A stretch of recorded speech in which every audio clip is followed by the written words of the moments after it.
Here Anna shows you how to make a spring green pesto from freshly foraged greens using simple equipment. This video accompanies the Foraging Spring Greens video. So, to make the pesto, you're going to need your wild greens. It's handy to have some scissors for chopping nettles, some seeds or nuts. So it depends on the season, but because obviously there's no wild nuts and seeds available at the moment here, we've got some cashew nuts.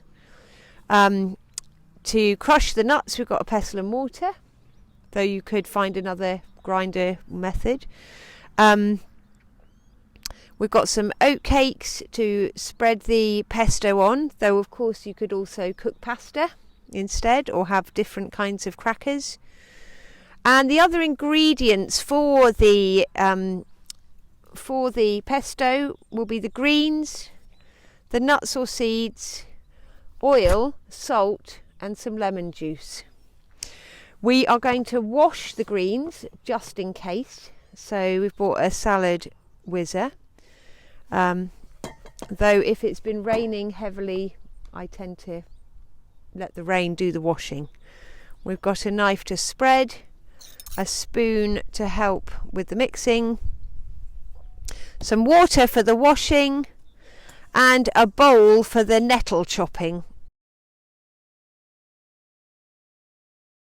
So I'm going to crush these cashew nuts.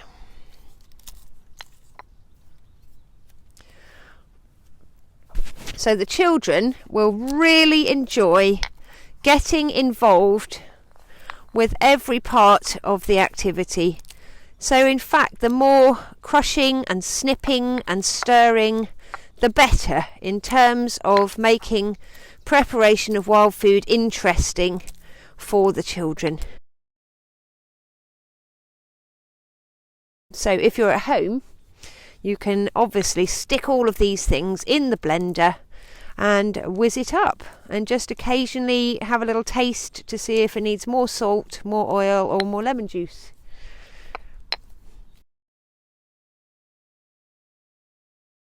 It's not so necessary to wash the leaves that come from high up on a tree, so I wouldn't necessarily normally wash the hawthorn.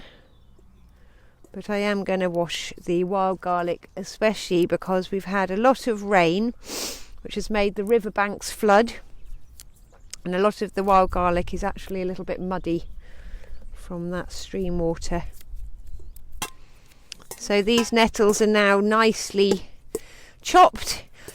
When you're working with children, it's nice to put a few nettles in a cup with a small pair of scissors, and you can have several children all helping to snip the nettles at once, and then add them back into the pot. So into the nettles, I'm going to add the washed wild garlic, hawthorn and a few bramble tips, the silver bramble tips. Now I'm going to do some snipping of that. So I've added some of the cashew nuts. So I'm going to add some oil now, quite a lot of oil. I'm going to be quite generous with the olive oil. It's very good for you and it makes it really tasty. Also add in some lemon juice. So the trick with the nettle is to really massage the nettle, and this will crush the sting so that we'll get the benefit of the silica but not the sting of the acid in there. So I'm just going to massage like this.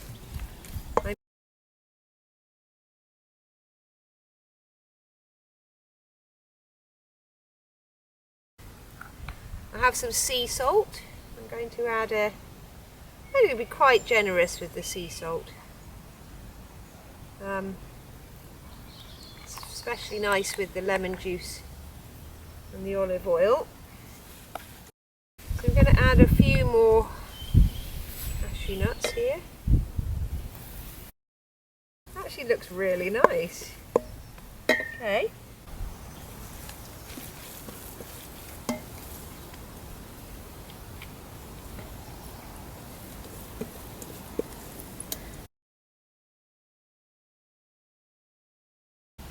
So it's really nice to decorate your dish with some edible spring flowers. Here I'm just adding a few blackthorn blossom, which are delicious and almondy flavour. They have a slight cyanide quality to them, which is part of their medicine. So it's a very good medicinal tree, the blackthorn.